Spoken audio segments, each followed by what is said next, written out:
Hello, and welcome to episode 49 of Daryl Show Your Work. In this episode, we're going to be doing some red teaming, and I will be discussing and demonstrating some ways that we can exploit some broken access controls. All right, so the first method that I want to touch on here is cross-site request forgery. And also, just to preface this, we're going to be using some scripting here. So just as forewarning, I am going to be pasting some of my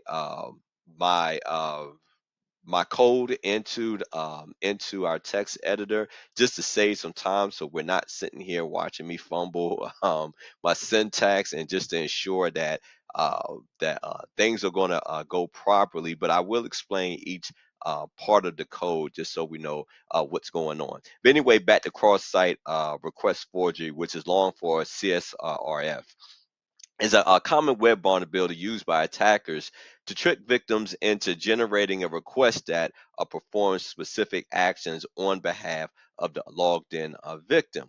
All right, so to show what this looks like, we're going to be working with some mock websites here. All right, so the first thing I'm going to do is to take us there. All right, so I'm going to go into let me go back here, go into my web browser here. All right, so our website here that we're going to be first working with here is at demo.com, and we're going to be pulling this from port 5000.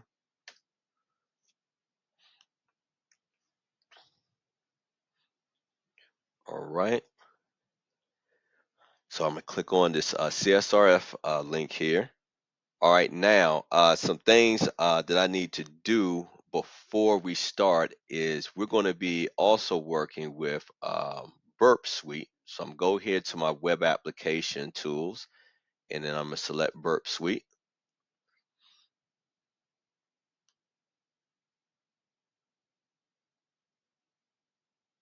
Let's see, exit out of that.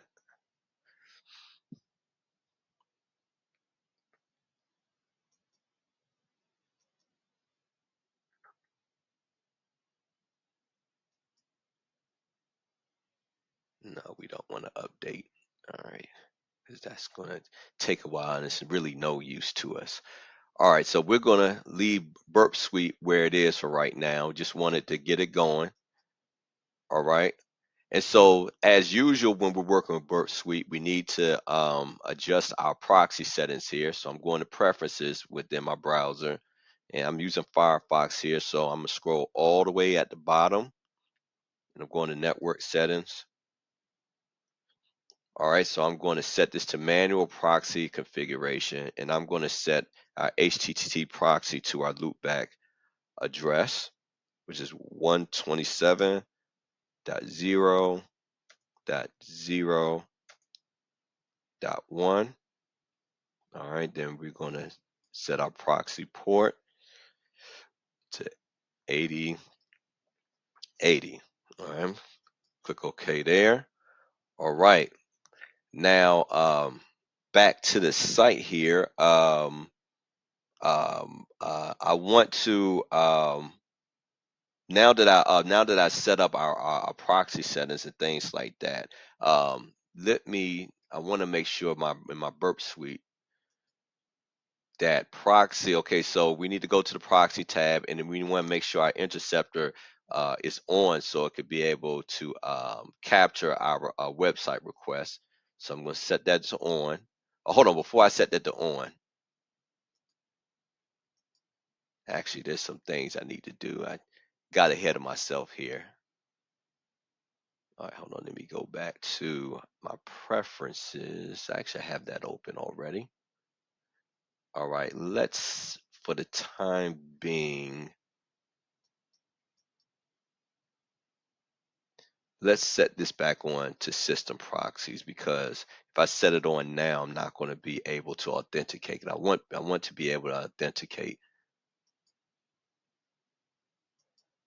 All right, so I'm putting in my authentication credentials.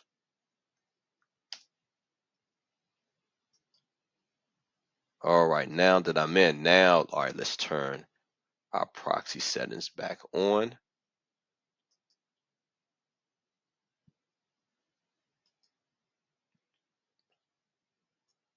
Click OK to that. All right. And then let's go back up here to Burpsuite. And now we're going to turn our interceptor on. All right. Now going back to the site here. So in this mock site, it's asking me that, hey, what is my favorite color? So I'm going to just enter in blue. All right. Let me hit the submit button. All right.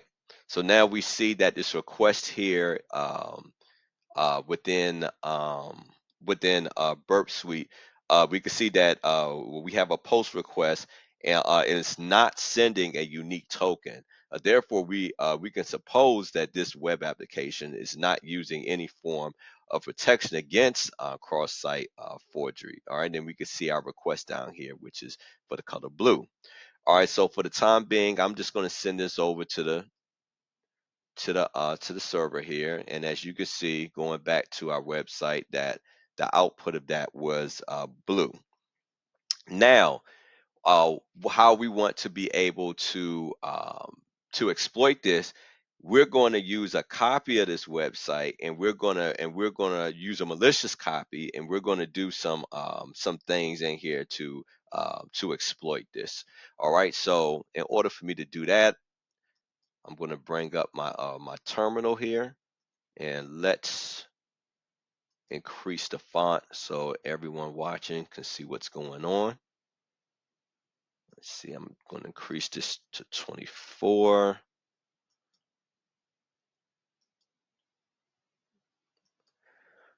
Okay. All right, so excuse me. The first thing I want to do is we already have a copy of the malicious site saved, so I want to be able to take us to where in our local directory that is. So I'm going to type in CD for change directory home, and then Cali, and then we have it in a directory called evilscripts. All right. All right. So just to do a list command here to show what's in here. So we're going to be working with an evil script called evil-csrf.html, but we need to make some modifications to that. All right. So in order to do so, we're going to do it through our text editor. So nano, and then specify the file we want to work with, which is csrf.html.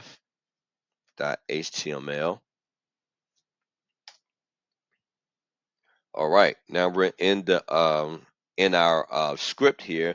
So the thing we want to, I'm gonna go all the way to the bottom here, and what I want to do is I want to add an iframe portion to this script here, and what it's going to do, it's going to add a hidden iframe, and it's going to, well, let me type it out first. It'll be easier to explain once I type it out. All right, then let me go here to where I have it pasted, because again, I don't want us to sit here watching me struggle through syntax. So give me a moment here to find where I have it pasted.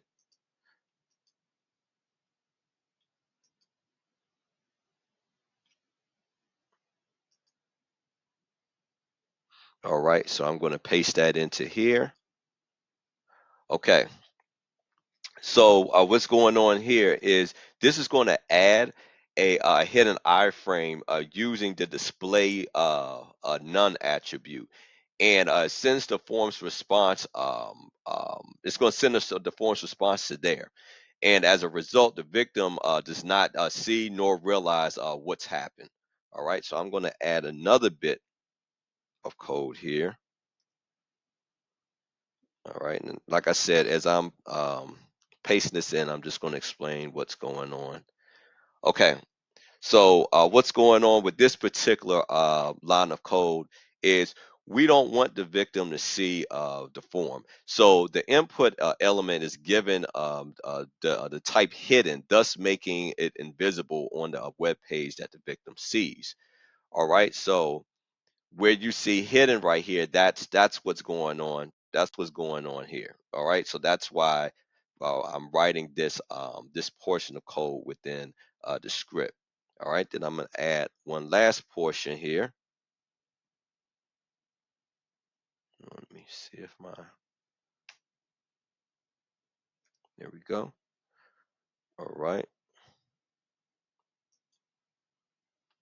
Okay, so what's going on here is that I'm adding some JavaScript inside the tag to automatically submit the form when the page is loaded. So the JavaScript, it calls the get element by ID. It's calling this method on on this HTML document, well, with the ID of the form. So that's what this CSRF dash form is. All right, this is where it's calling that particular the ID of the form, and um so it's calling that we're setting in the second line of the argument. All right. So all right, so I'm going to save this.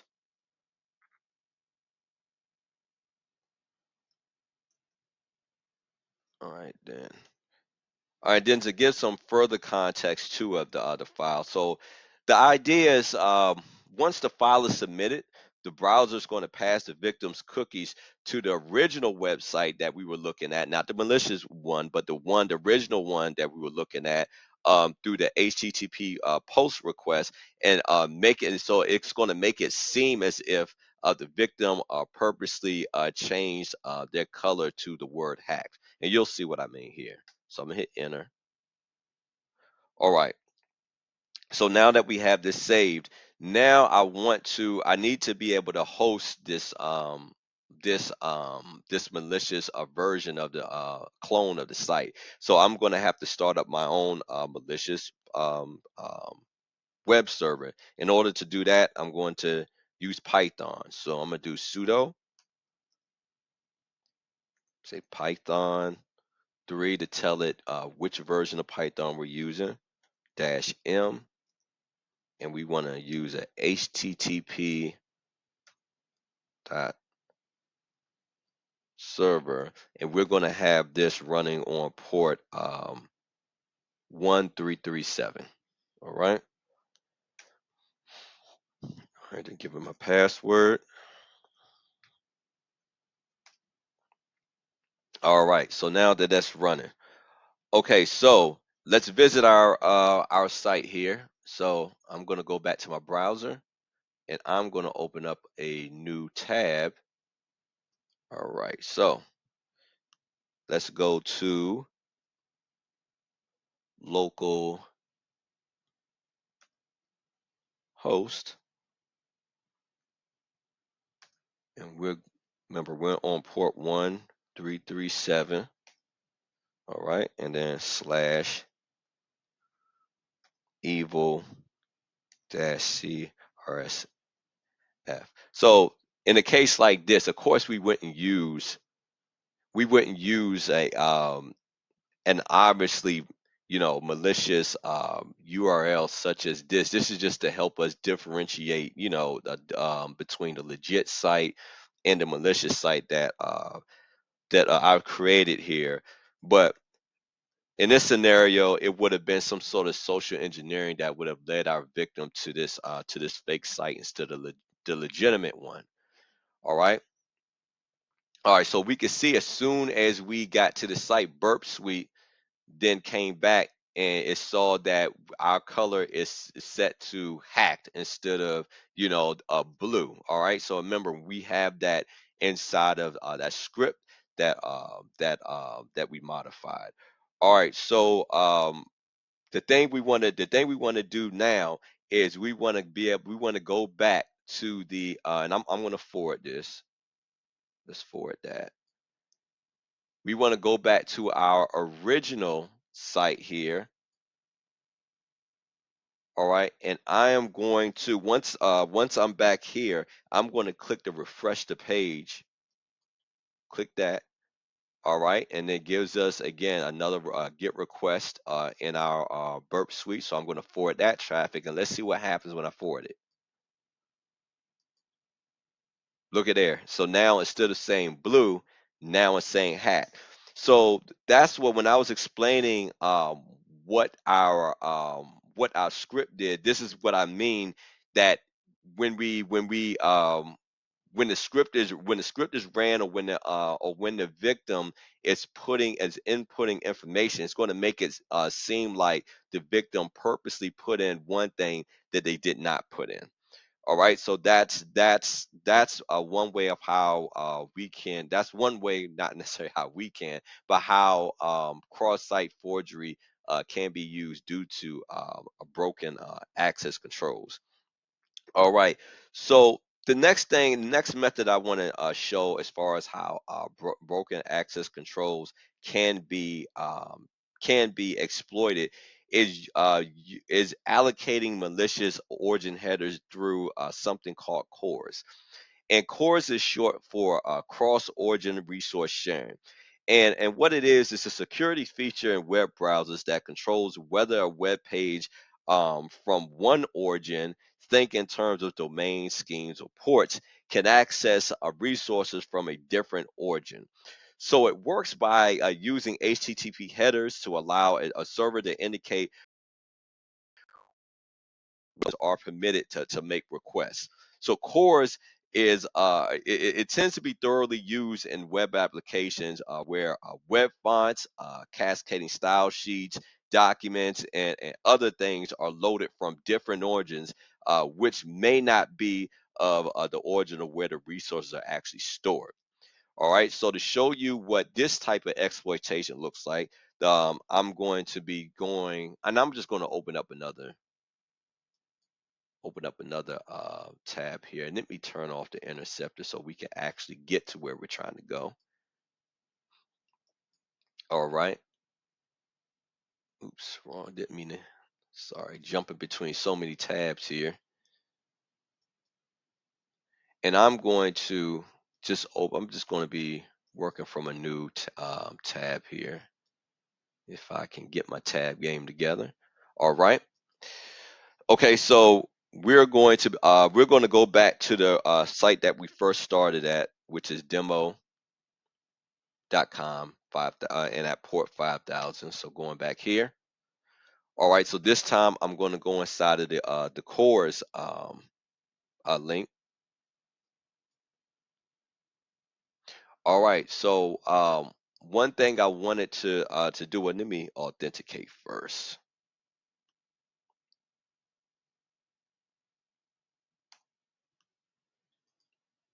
All right.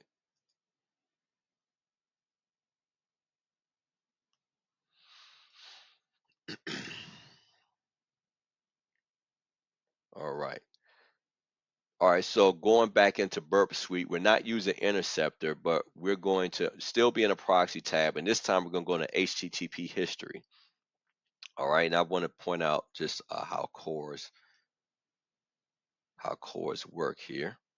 All right, so scroll down a little bit. All right, so I'm going to go to this GET request here with this URL that says confidential.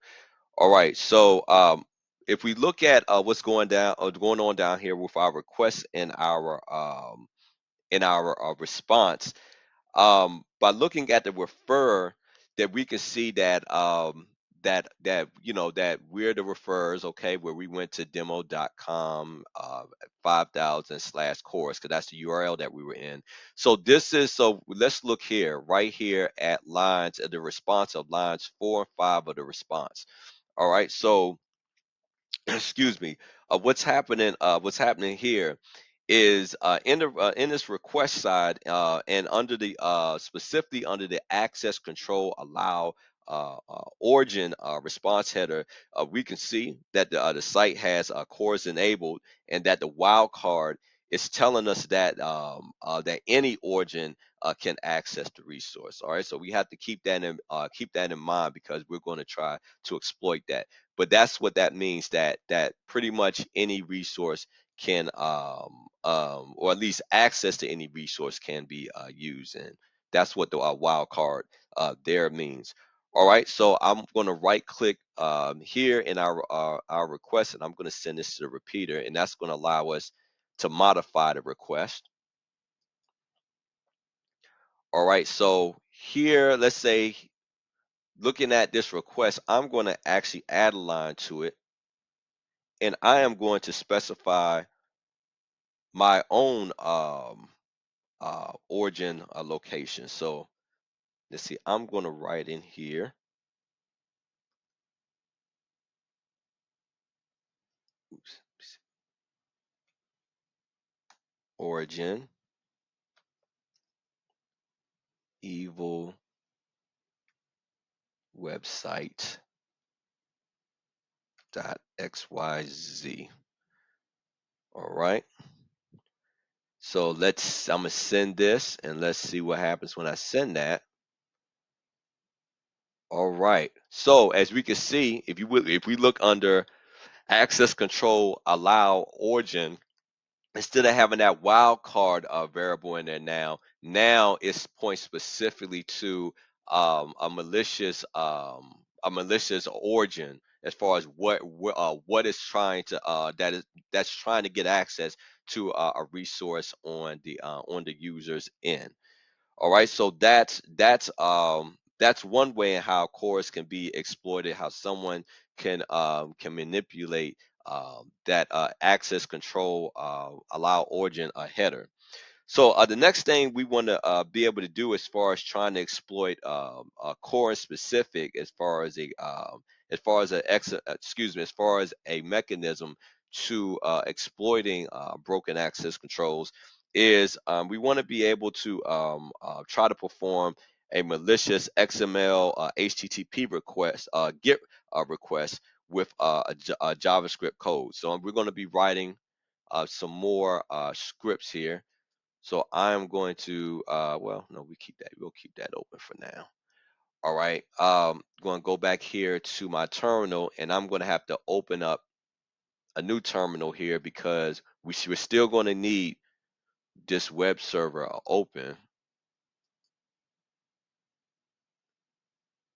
Let me go back. All right, there we go. All right, so opening up a new terminal here. Okay. All right, so what we need to do is we're going to be interacting with another file within our evil scripts directory. So let me just navigate there. Home, see Cali, and then evil scripts.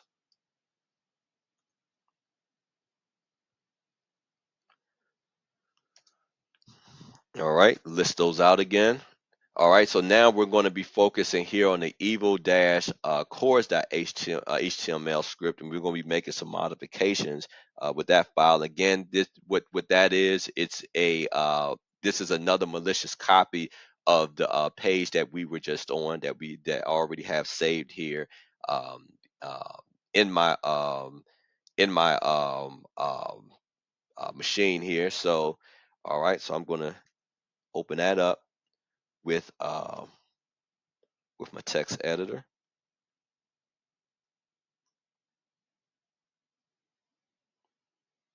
All right, and then let me see now.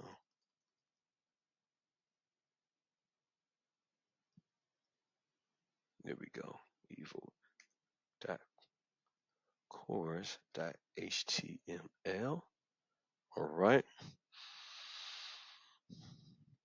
All right. Now that we're in the document, we're going to come down to right here where it says under icons, and we're going to add another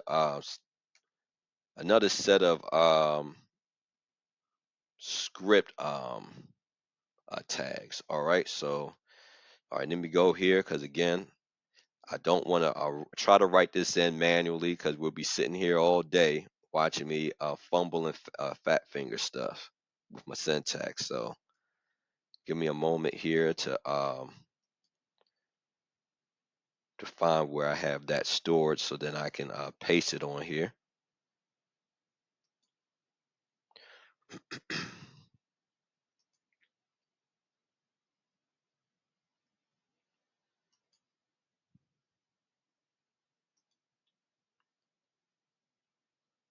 All right, so I'm going to see. Hold on, let me.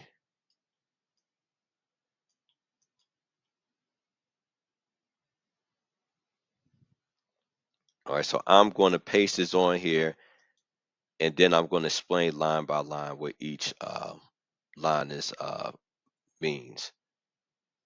All right, so type this out.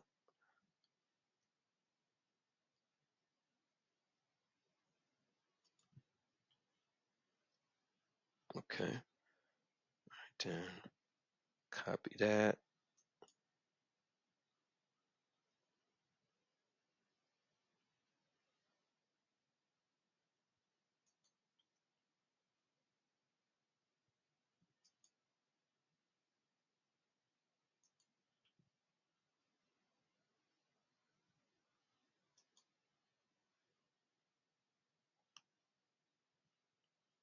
Okay, all right, I think we should be good to go with that. Okay, so starting at the first two lines here.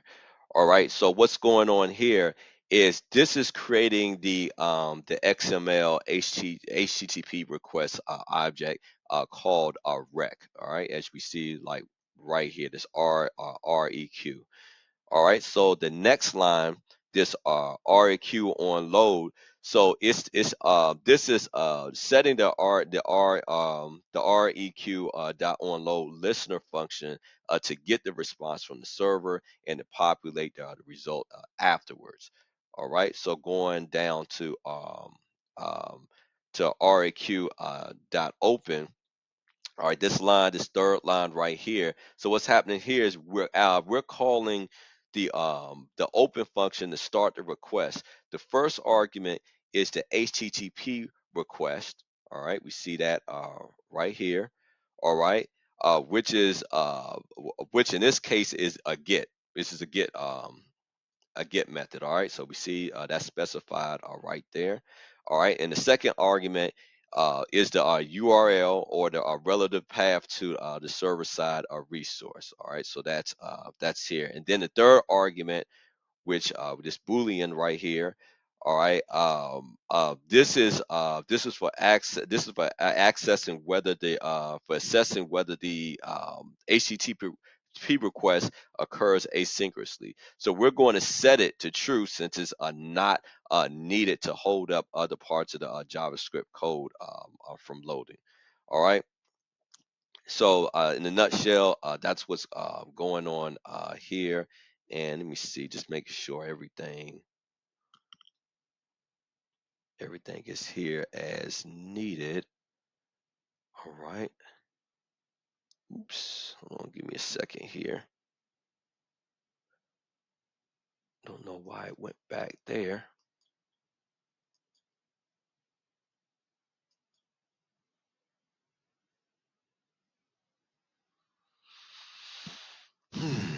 For my lab to catch up with me.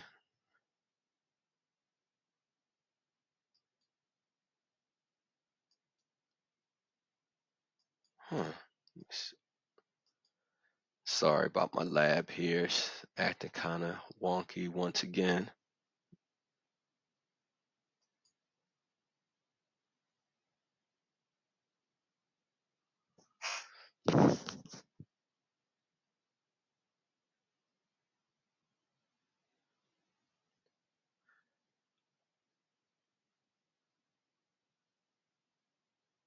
Not sure why it's not showing.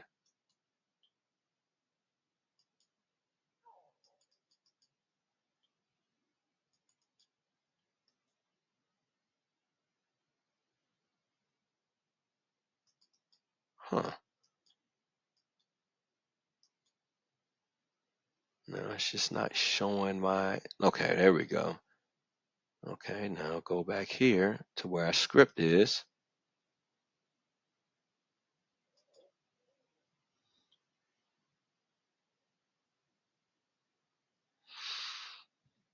That is odd. All right, may have to close that down and just redo it again. Yeah, I'm not sure why that glitched out on me like that, but no problems. We'll just manage. All right, let's go back to that directory. Kali, then evil scripts. All right, then nano. We said this was evil. See, what do we call this file? Scripts. No, evil.core, evil-cors. .html. There we go. All right, so I'm not going to explain this again since I already did and my system kind of just glitched out on me. So I'm just going to add this back in here just so we can move forward with things. All right.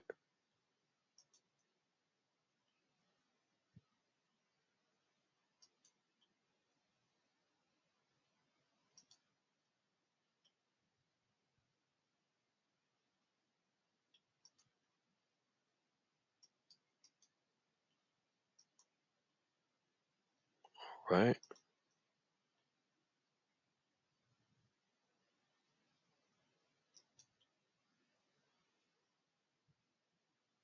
Okay. All right, then this I'm sorry, I was at this last part, this last part here um before my lab glitched out on me. But what this last part's going to do, so the right here, this send method is going to use it to send a request to the server. All right, so that's pretty much the gist of what's going on here in this last little bit. All right, so I'm going to save it. All right, Control X and then Y. All right, so let me just double check on my first terminal here to make sure that my server is still running. It looks like it is. All right, so which is good because we're going to still need it, and so this is going to be hosted at this in the same location. So we're gonna, wow, okay.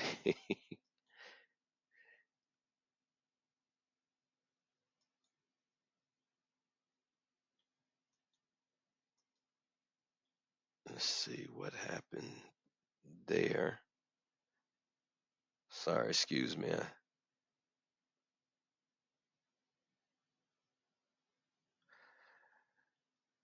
Oh boy. All right. All right. So hold on. Let me get this back up here. It seems like my lab here is not getting along with me today. Find time for that to happen while I'm recording. All right. So anyway, so yeah, it looks like that our file server is still running. So I'm going to go back here. All right, to our browser. All right, and then all right. So where I'm going to browse to this time is we're going to go back to localhost. All right, and then we're still going to be on port 1337 since that's where our host is. Excuse me, that's where our malicious web service is being hosted. But this time we're going to go to um, evil-cors.html. All right, and that's going to take us to the malicious site.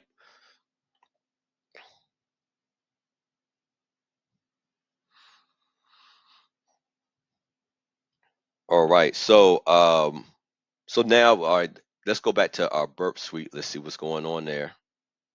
Again, we don't have the interceptor on. We're this time we're still going to use the HTTP history. All right. So just looking at our request. All right. So this time we see that we look at access origin allow access control allow origin, we can see that we have something a bit more absolute this time, where it's HTTP local host 1337 instead of that wildcard. All right, so that's a difference now as far as how we're doing things.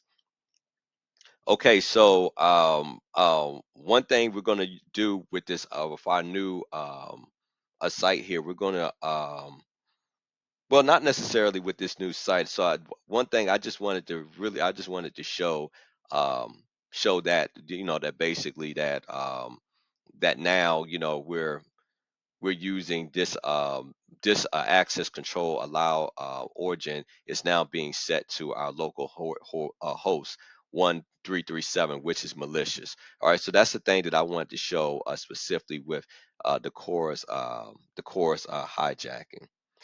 All right, so we're going to move on now to something called JSON Web Tokens, and how this is a security mechanism, but security mechanism that we can exploit. So to give a brief overview of what JSON Web Tokens are, they're open standard utilized to generate and use bearer tokens for authentication between two parties. So the JWT token is an encoded form of data issued by the sender application and is used to authenticate the client's access. So think in terms of non-repudiation. So it's something that ideally that proves that that the person sending a request is indeed the person sending a request, because it's assigning them a specific token.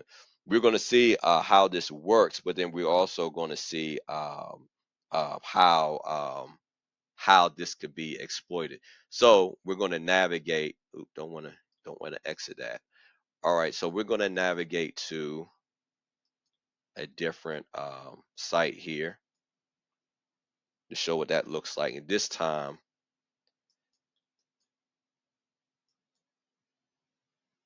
we're going to all right, hold on. Let me make sure. There we go. We're going to navigate to JWT. All right, then we're going to say .com, and this one's going to be using port 5001. All right. Oh, okay. We need to have.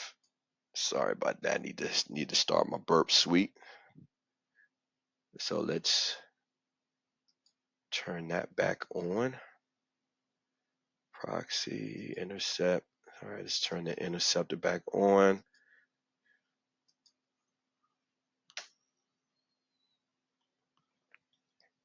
Okay, hold on. That should still be. Let me see.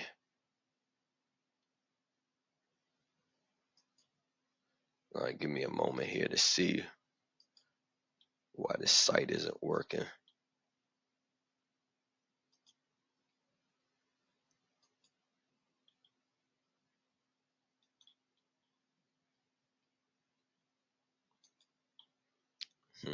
Let's see.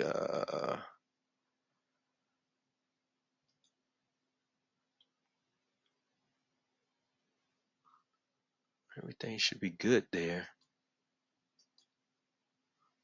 All right, let's see if that's not. Let's try this. All right. See, maybe that's the culprit.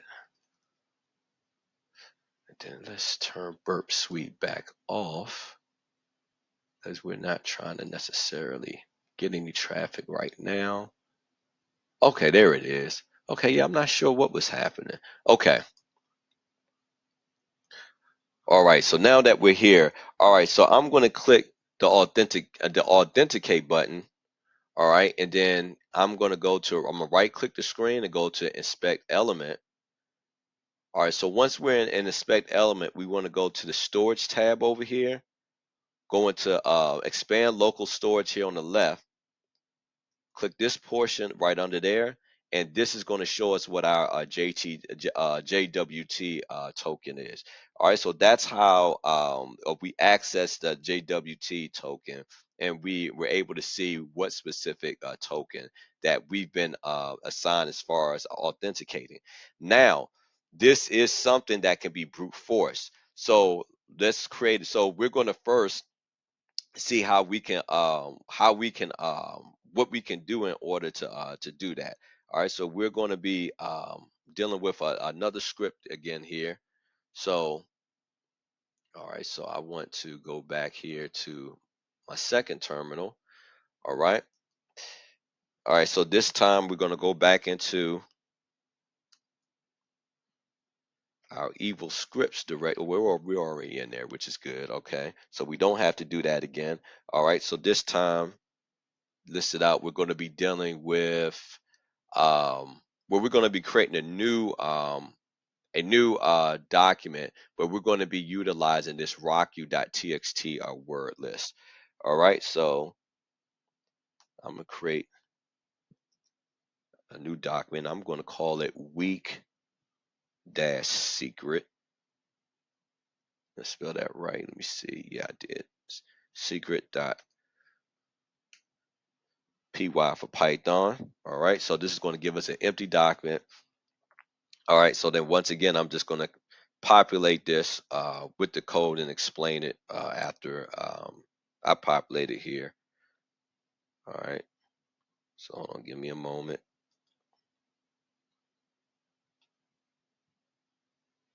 All right, so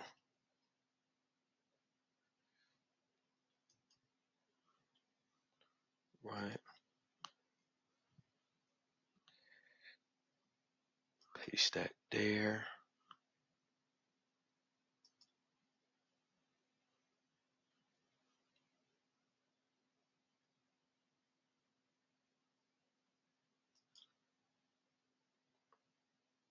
Right.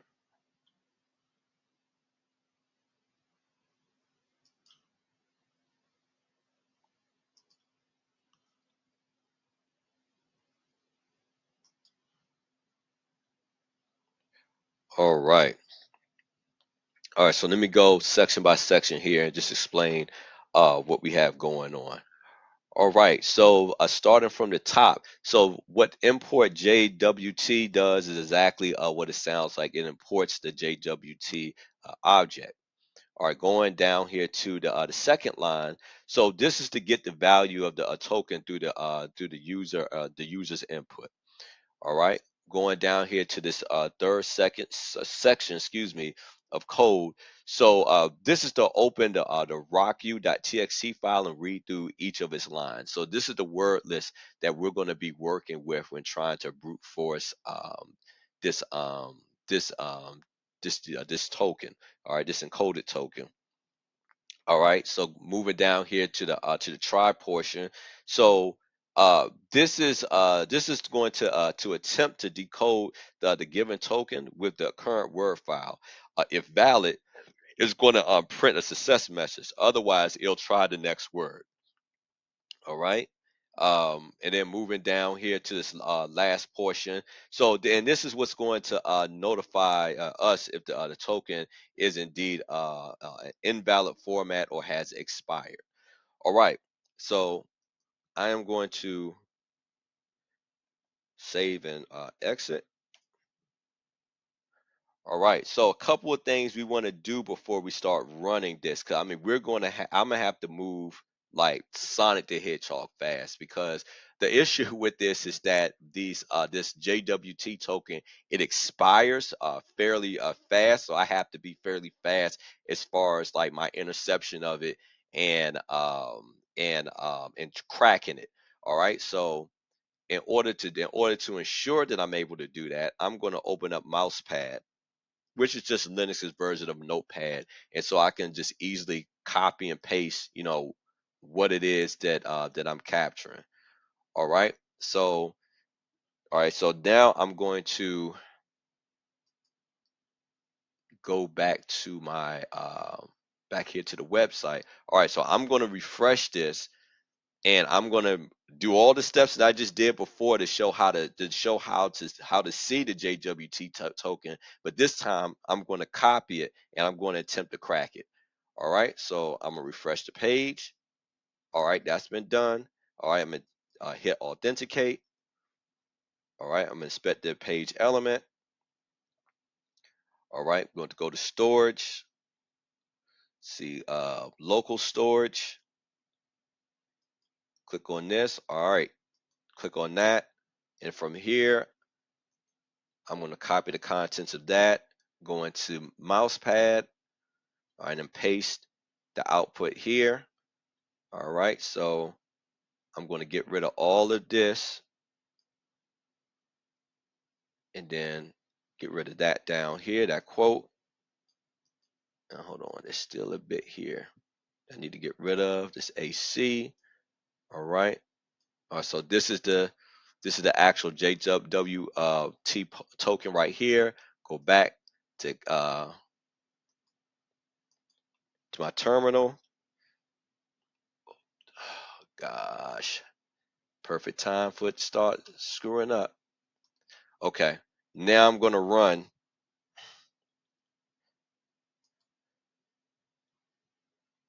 Okay, hold on. Okay, now I'm going to run my Python script. So I'm going to say Python 3. All right, and then it's called weak secret .py. All right, let's run that. All right, so let's enter in this, paste that, and let's hope it's still good. Paste the selection. All right, it's trying to crack it. Let's hope that it didn't expire on me here after all that back and forth with my.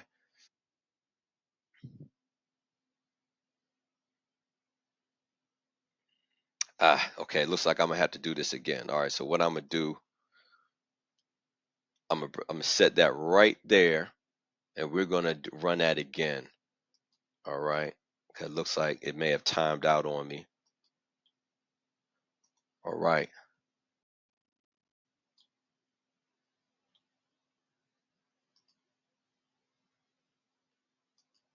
All right, so let's authenticate.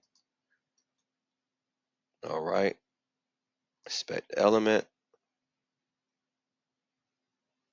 go to storage, local storage, go here, there, let's copy that. All right, we're gonna copy over all this.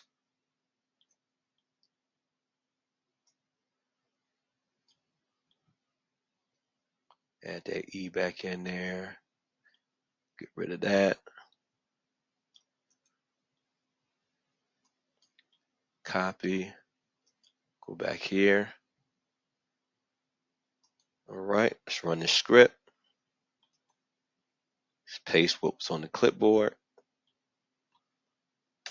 Let's go. All right. There we go. Success. All right. So it looks like we decoded the secret, and the secret is banana. Now that we decoded the secret, now now we can run a script to get some more information here. All right. So all right, the next thing that I want to do here. All right, hold on. Give me a moment. All right, so now we're gonna use the secret, because the secret is what's used to encode the JWT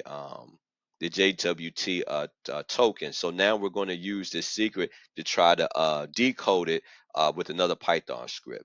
All right, so in order to do that, we're going to write write again another new Python script here. In order to do that, I'm gonna say nano JWT. We're going to call this decoder, and we're going to say .py. All right, so like I did before, all right, let me go here, find my script to paste in here, and then I'm going to explain line by line what's going on. All right, hold on, give me a minute.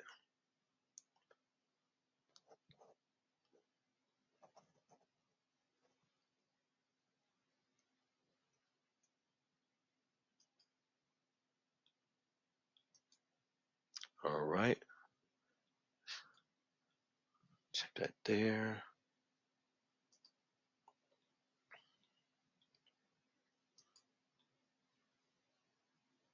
All right, just make sure something here. All right, that looks good. Okay, should give this some more space. All right.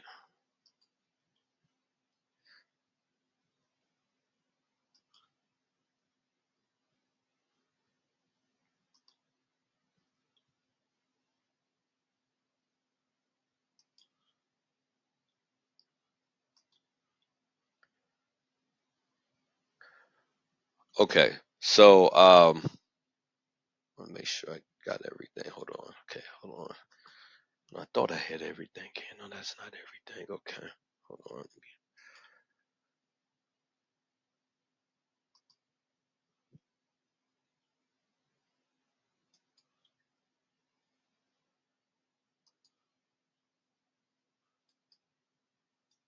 Oops. Okay.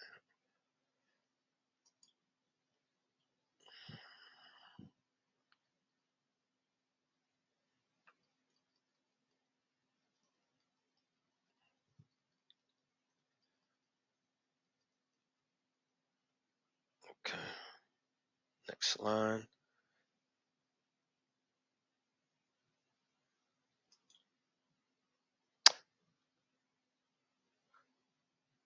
Okay. So let me save this. I want to save this just to make sure nothing happens to it. All right, then we're gonna go back in. So no mistakes like previously. Okay. All right. So starting from the top. So basically, what's going on here? The import JWT and import JSON, similar to the last script that I wrote. This is the import that required JWT and JSON libraries. All right, so moving on to this next part to where we have a def menu. So this is to create a method name menu, which will be used to contain all the necessary code.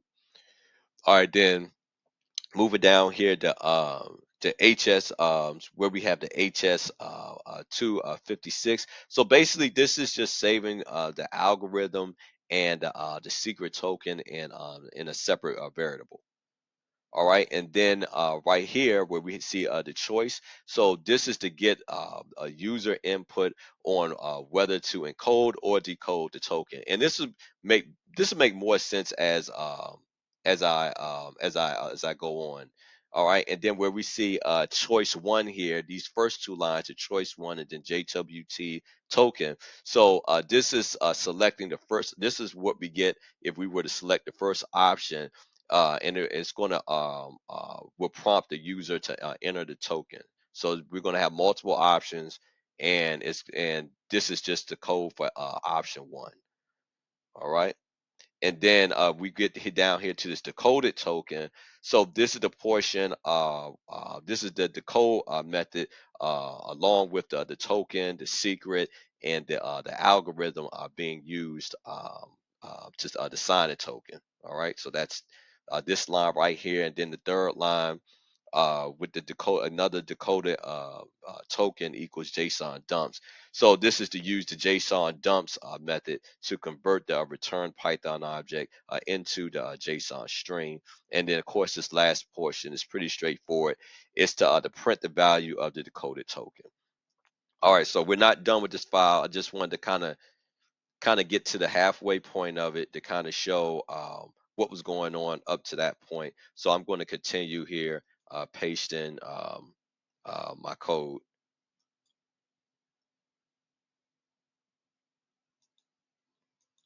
All right, let me just check on something. Okay, all right, yep, okay, that looks good.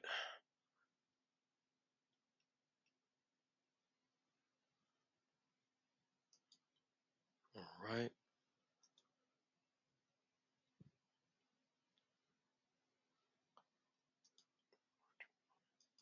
At the token portion right there.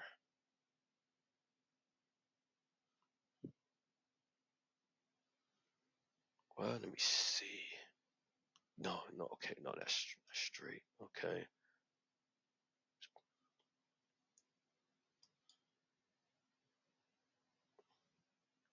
Okay, yep. Okay, then give that a bit more space.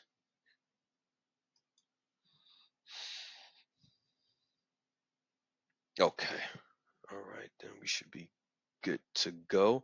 All right, so moving down here to this L to where we see L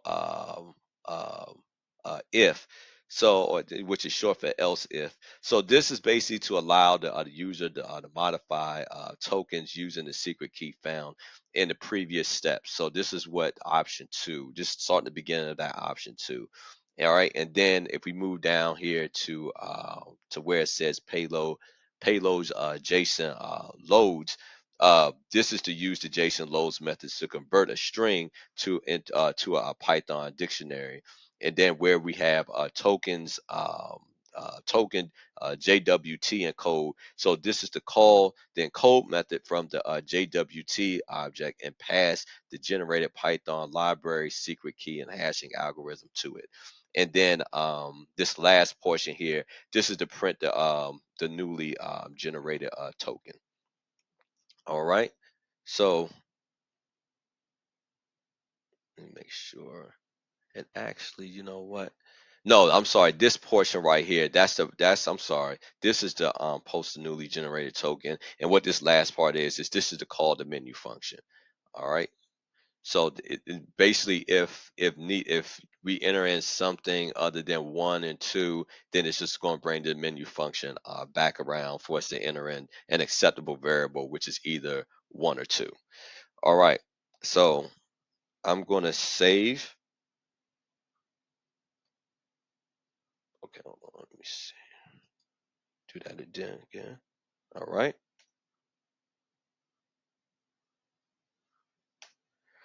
All right. So gotta be super fast again this time, and because I'm going to be doing multiple steps. Okay. So let me actually do what I do that kind of did a strategy that I did last time, and have the script ready to go after I get the JWT token. So JWT, and this one is the decoder. Cause remember, we're using a secret, that banana that we found, to be able to now try to decode the um, the JWT token. So all right, so going back here. Matter of fact, hold on, I'm gonna clear this out.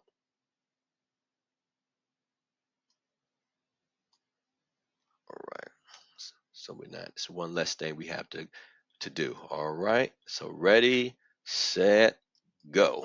All right. So, oh, hold on, let me get rid of this. All right. All right, now ready, set, go. All right, authenticate, inspect element, storage, local storage. Go here, click this. We'll copy that. All right, paste this here. right, let's get rid of all this. Let's get rid of that. Copy all of this. All right, going back into our script. All right, let's run that. All right, let's first enter in 1 to decode it. All right, I'm gonna give it the token. And let's hope it didn't expire on me. All right, there we go. All right, so now we decoded that. Now that we decoded, there's something else we can do now. All right, so I'm gonna copy this selection. I'm gonna go back over here to mousepad, and it's something that I'm gonna do now with this. Now that we have this decoded. All right, so now let's say I want to change my identity, right? So right now my identity is set to identity 1. Let's say I want to set it to identity 2. All right, so I'm going to now copy this modified version of the decoded JWT token. All right, I'm going to run my script again. All right, then I'm going to say 2. I want to encode this again. All right, so I'm going to paste that on the clipboard. And now I have a new JWT token created. I'm going to copy that selection. All right, now let's go back to our website here. All right, so now I'm going to take what's in here. We're going to delete that. We're going to enter in our own newly created JWT token. All right, now X out of this. Now let's see. So you remember our user ID at first was 1. It was set to 1. Now let's see what happens. Show user ID. Now it's set to 2. All right. So that's how. Not only did I was that what I was I able to decode the JWT token because I had cracked that secret. But now once I was able to decode it, and then I was able to then manipulate the some variables with it. And so in this case it was a user ID. So instead of putting my user ID, I put another different user ID in there, which kind of breaks the whole non-repudiation whole mechanism of the JWT token and its overall portions. So just some lessons learned from this whole video.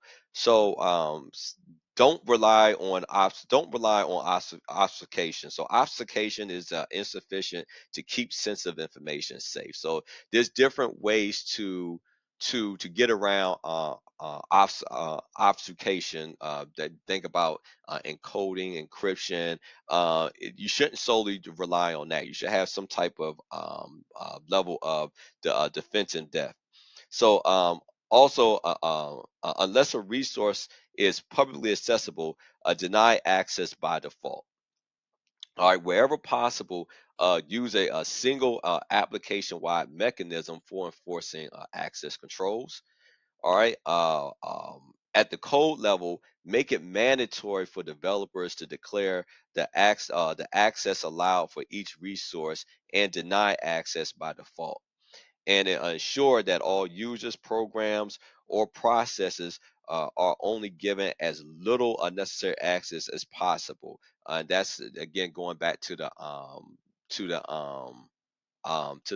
principle of least privilege, and log all access control failures. And lastly, thoroughly audit and test access controls to ensure that they are working as designed.